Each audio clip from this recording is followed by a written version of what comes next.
नमस्कार दोस्तों, आपका स्वागत है अपनी YouTube चैनल PFP में। आज हम इंडिया मार्ट के बारे में चर्चा करने वाले हैं। कोविड से पहले 2500 था, कोविड के बाद 10,000 हुआ, अब वापस आपको ये 4000 पे ट्रेड करता हुआ नजर आता है। बहुत ही शॉर्ट टाइम में आपको बहुत बड़े मूव्स यहाँ पर देखने को मिले हैं और कई रिटेल इन्वेस्टर्स आपको ट्रैप होते हुए नजर आए हैं। तो अब ऐसी सिचुएशन में एज ए रिटेलर हमें करना क्या चाहिए, इसके बारे में आज हम चर्चा करने वाले हैं। सबसे पहले कंपनी के फाइनेंशियल ट्रेंड पर नजर डाल देते हैं। रेवेन्यू प्रॉफिट कंटिन्यूअसली ऊपर जा रहा है और 2022 में ऑल टाइम हाई रेवेन्यू और प्रॉफिट दिखाई पड़ता है, जो कि क्लियरली अच्छी बात है। तो फाइनेंशियल ट्रेंड ओवरऑल अच्छा नजर आता है, लेकिन फिर भी स्टॉक नीचे क्यों जा रहा है? उसका रीजन है कि जो मार्जिन्स आपको 2021 में 2022 में देखने को मिले हैं वो मार्जिन सस्टेनेबल नहीं है। कोविड की वजह से वन टाइम मार्जिन आपको बेटर होते हुए नजर आए, अब वापस आपको मार्जिन पुराने लेवल्स पे जाते हुए नजर आते हैं। यहां पर जो मार्जिन है अप्रोक्सीमेटली 40% का मार्जिन है, लेकिन जो क्वार्टर रिजल्ट्स अभी आ रहे हैं, जो लास्ट क्वार्टर रिजल्ट आया था उसमें 28% का मार्जिन था।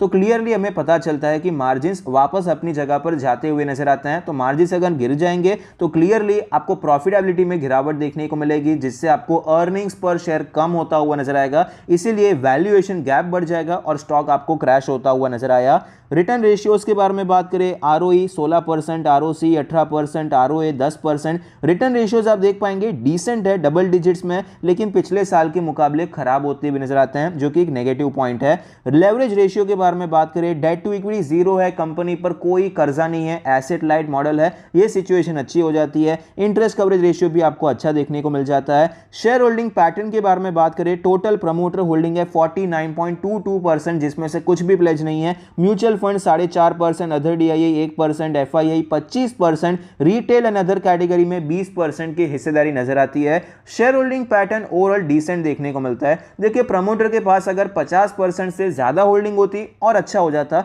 लेकिन फिर भी इंस्टीट्यूशंस का इंटरेस्ट हमें अच्छा देखने को मिल जाता है। रीसेंट ट्रेंड के बारे में बात करें तो प्रमोटर की होल्डिंग आपको स्लाइटली कम होती हुई नजर आई है। म्यूचुअल फंड काफी ज्यादा स्टेबल चल रहे हैं, अदर DIIs की होल्डिंग कम हो रही है। FIIs बेच रहे थे, लेकिन फिलहाल हमें पिछले क्वार्टर के मुकाबले खरीदते हुए नजर आते हैं। रिटेलर्स खरीद रहे थे, लेकिन पिछले क्वार्टर के मुकाबले बेचते हुए नजर आते हैं। तो शेयर होल्डिंग पैटर्न में एक्चुअली एक अच्छा संकेत मिल रहा है। पिछले एक आध साल से स्टॉक में कोई ज्यादा मूवमेंट नहीं हुआ है, स्टॉक क्रैश हुआ, उसके बाद आपको कॉन्सोलिडेट करता हुआ नजर आता है। तो एक साल में रिटेलर्स यहां पर खरीद रहे थे, लेकिन अभी कंटाल के बेच रहे हैं और अभी FIIs एंटर हो रहे हैं। ऐसा कुछ इंटरप्रिटेशन हम यहां से निकाल सकते हैं। वैल्यूएशन के बारे में बात करें, 54 का PE रेशियो है, जो कि हिस्टोरिकली एवरेज साइड पे नजर आता है। प्राइस टू बुक रेशियो 8 है, जो कि हिस्टोरिकली लोअर साइड पे। सेक्टर 140 है, तो सेक्टर के मुकाबले काफी ज्यादा सस्ता है। लेकिन 54 का PE रेशियो एक ऐसी कंपनी के लिए जिसके मार्जिन्स आपको कंटिन्यूअसली नीचे जाते हुए नजर आते हैं, ये अभी कोई ज्यादा अच्छा वैल्यूएशन नहीं है, भले ये सेक्टर के मुकाबले सस्ता लग रहा है। ऑफकोर्स यहाँ पर एक एसेट लाइट मॉडल हो जाता है। अगर कंपनी अच्छा परफॉर्म करती है तो ग्रो करना इसके लिए कंपैरेटिवली इजी हो जाएगा। इसको कोई बड़े एसेट्स नहीं लेने हैं, जमीन जायदाद नहीं लेनी है, प्लांट मशीनरी नहीं चाहिए, तो इस हिसाब से थोड़ा इजी हो जाता है। तो वैल्यूएशन थोड़ा बहुत ज्यादा मिलता है, तो डिसेंट है। लेकिन यहां पर मार्जिन से जा रहे हैं, सबसे बड़ा नेगेटिव पॉइंट यही है, इसीलिए वैल्यूएशन अब भी आपको अच्छा खासा ही नजर आता है। स्टॉक के चार्ट पर आप देख सकते हैं पिछले एक साल में किस हिसाब से आपको चार्ट बनता हुआ नजर आया। स्टॉक में गिरावट देखने को मिली, उसके बाद चार्ट में कुछ देखने को ही नहीं मिला, कुछ यहां पर बड़ा मूवमेंट ही नहीं हुआ है। ना ही स्टॉक बहुत ऊपर गया, ना ही स्टॉक बहुत नीचे आया, एक कंसोलिडेशन ही आपको चलता हुआ नजर आता है। और फिलहाल ये स्टॉक अपने सारे मूविंग एवरेज के नीचे ट्रेड कर रहा है। डेली RSI 47 का लेवल है। फिलहाल मोमेंटम थोड़ा सा अच्छा नजर आता है, क्योंकि नीचे के लेवल से बाइंग होती हुई नजर आती है। डेली चार्ट पे इंपॉर्टेंट लेवल्स के बारे में बात करें, अगर हम सपोर्ट और रेजिस्टेंस निकालने की कोशिश करेंगे तो फिलहाल हमें जो सपोर्ट नजर आता है 4000 के करीब है और 4500 के करीब एक रेजिस्टेंस नजर आता है। वीकली चार्ट पर चलते हैं। वीकली चार्ट पर अगर सपोर्ट और रेजिस्टेंस निकालेंगे तो 5500 का 5000 5500 ये जोन में रेजिस्टेंस है, और 4000 के करीब और 3500 के करीब आपको एक अच्छा सपोर्ट देखने को मिल जाता है। मंथली चार्ट पर चलते हैं तो भी यहां पर क्लियरली आपको सेम सिचुएशन नजर आएगी। हायर साइड पे अगर आप ये वीक भी कंसीडर करते हैं तो ये जो वीक है इसका वो लेवल है 5360 के आसपास, और इसका जो वीक आप कंसीडर करेंगे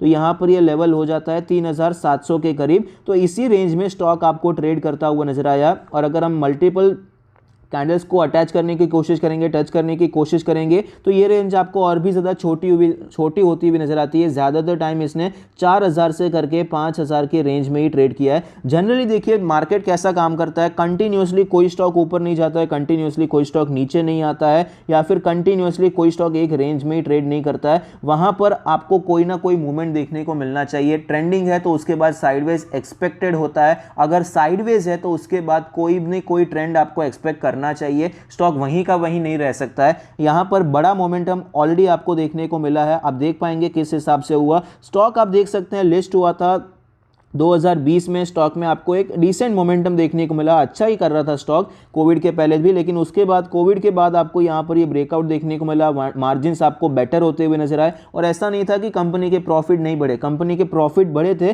क्योंकि वो मार्जिन बहुत अच्छे हो गए थे, स्टॉक काफी ज्यादा ऊपर गया, बड़ा ट्रेंड आया, तो उसके बाद देखिए एक साइडवेज मोमेंटम देखने को मिला, फिर वापस आपको एक बड़ा ट्रेंड देखने को मिला। फंडामेंटल रीजन ये था कि मार्जिन्स कंपनी के नीचे चले गए, एक बड़ा ट्रेंड हो गया, अभी साइडवेज हो चुका, अभी वापस एक ट्रेंड हम एक्सपेक्ट कर सकते हैं, किसी ना किसी साइड आपको स्टॉक मूव करता हुआ नजर आ सकता है। यहां पर हमने डिस्कस किया था जब लोग यहां पर कंटिन्यूसली खरीदारी कर रहे थे, तब हमने ये प्राइस पैटर्न बताया था कि भाई यहां पर आपको एक डबल टॉप बनता हुआ नजर आता है, 10,000 के लेवल से रिजेक्शन ले रहा है, तो यहां पर निकल जाना चाहिए। हमने यहां पर लॉन्ग टर्म इन्वेस्टर्स को भी सजेस्ट किया था कि जिस हिसाब से स्टॉक में ये पैटर्न बनता हुआ नजर आता है, अगर 7,000 का लेवल टूट जाता है तो स्टॉक आपको जल्दी ही 5,000 तक आता हुआ नजर आ सकता है। कई बार स्टॉक में यहां पर गिरावट देखने को मिली, थोड़ा सा रिकवर हुआ था, तो काफी लोगों ने ट्रोल भी किया था, लेकिन आप देख सकते हैं स्टॉक में कंटिन्यूअस गिरावट ही देखने को मिली है।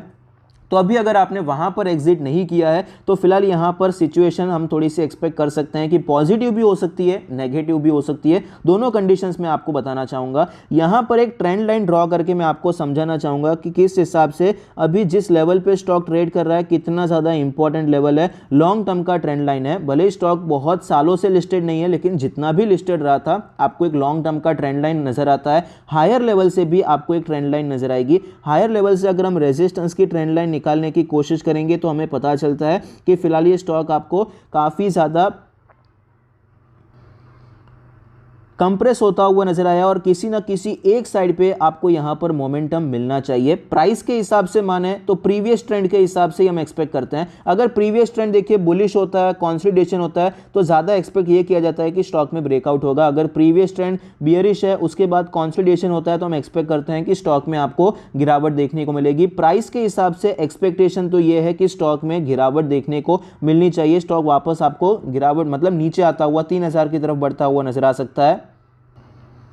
ये तो हो गया टेक्निकल पॉइंट ऑफ व्यू, लेकिन अगर कंपनी फंडामेंटली अच्छी होती है, अगर यही पैटर्न आपको रिलायंस में देखने को मिलेगा, टीसीएस में देखने को मिलेगा, पहली बात तो ये इतना ज़्यादा गिरता नहीं है, उसके चांसेस कम रहते हैं, लेकिन अगर ऐसा कुछ हो भी जाता है तो वहाँ पर रिकवरी के ही चांसेस ज़्यादा रहते हैं। तो यहाँ पर फंडामेंटल पर्सपेक्टिव से अगर हम बात करते हैं तो इंडिया मार्ट के मार्जिन्स जो आपको नीचे जाते हुए नजर आते हैं, पिछले 3-4 क्वार्टर से तो नीचे ही जा रही हैं, लेकिन अभी रेवेन्यू आपको बढ़ता हुआ नजर आता है, वो एक थोड़ी बहुत पॉजिटिव सिचुएशन यहाँ पर हो जाती है। मार्जिन्स अगर सेटल हो जाते हैं, थोड़े बहुत इंप्रूव होते हुए नजर आते हैं, तो स्टॉक में ब्रेकआउट के चांसेस ज्यादा हैं। और शेयर होल्डिंग पैटर्न में हमने जो देखा था, रिटेलर्स अभी थोड़ा बहुत निकल रहे हैं, एफआईआई एंटर हो रहे हैं, इस हिसाब से भी आपको मिक्स सिग्नल्स हैं। तो neutral condition, neutral point of view से हमें यहां पर स्टॉक को वॉच लिस्ट में रखना चाहिए। अभी अगर आपकी एग्जिस्टिंग होल्डिंग है तो क्या करना चाहिए, अगर ये स्टॉक आपको इसके नीचे क्लोज होता हुआ नजर आता है, ये ट्रेंड लाइन के नीचे, मतलब ये जो प्राइस लेवल है अप्रोक्सीमेटली 4,200 के करीब, 4,100 के करीब का लेवल है, अगर इसके नीचे वीकली क्लोज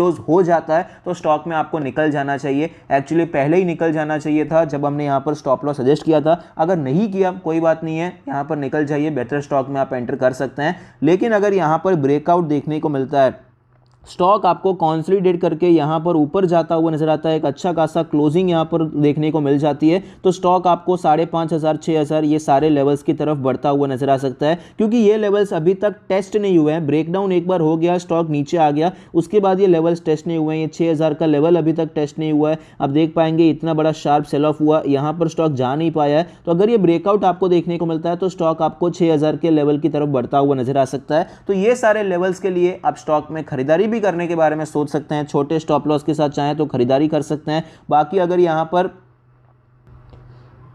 आपने कुछ ज़्यादा ही क्वांटिटी खरीद के रखी है तो यहाँ पर भले ही फंडामेंटली स्टॉक बेटर हो रहा हो, मार्जिन सुधर रहे हो, फिर भी आपको 6,000 पे आपकी एडिशनल क्वांटिटी निकाल ही देनी चाहिए। इस हिसाब से इंडिया मार्ट में हमारा प्लान होना चाहिए। अभी यहाँ पर काफ़ी ज़्यादा इंपॉर्टेंट है स्टॉक में कि आपको वॉच लिस्ट पर रखना ही चाहिए। अभी इतना वेट किया है, इतना पेन आपने सहन किया है, मैं समझ सकता हूँ ये सारी गलती मैंने भी पास्ट में की है कि भाई स्टॉक में खरीदारी कर लेते हैं, स्टॉप लॉस नहीं रखते हैं, स्टॉक क्रैश हो जाता है, उसके बाद कॉन्सोलिडेशन में चला जाता है, फ्रस्ट्रेशन काफ़ी ज़्यादा होता है, समझ सकते हैं। बड़े पैसे के साथ भी ऐसा होता है, जैसे कि FIIs म्यूचुअल फंड, उनका भी तो पैसा यहाँ पर अटकता हुआ नजर आता है, लेकिन उनकी risk taking capacity of course अलग रहती है, उनका नॉलेज लेवल अलग रहता है, हमारा लेवल अलग रहता है, इसलिए हम फ्रस्ट्रेट भी ज़्यादा हो जाते हैं। लेकिन अभी अगर आपने ऑलरेडी इतना वेट किया है, अभी इतना ज़्यादा आपको ये कंप्रेस होता हुआ नजर आता है कि किसी ना किसी साइड तो ये मूव होगा। अभी यहाँ पर आप ये स्टॉप लॉस लगा सकते हैं, इसके नीचे वीकली क्लोज हो जाता है, एग्जिट हो जाएंगे, इसके ऊपर जाता है तो वेट करेंगे हायर लेवल्स का सेल करने के लिए, या फिर एडिशनल क्वांटिटी भी खरीद सकते हैं। आई होप आपको ये वीडियो पसंद आता है, कुछ सीखने को मिलता है। Thank you, stay happy, happy investing.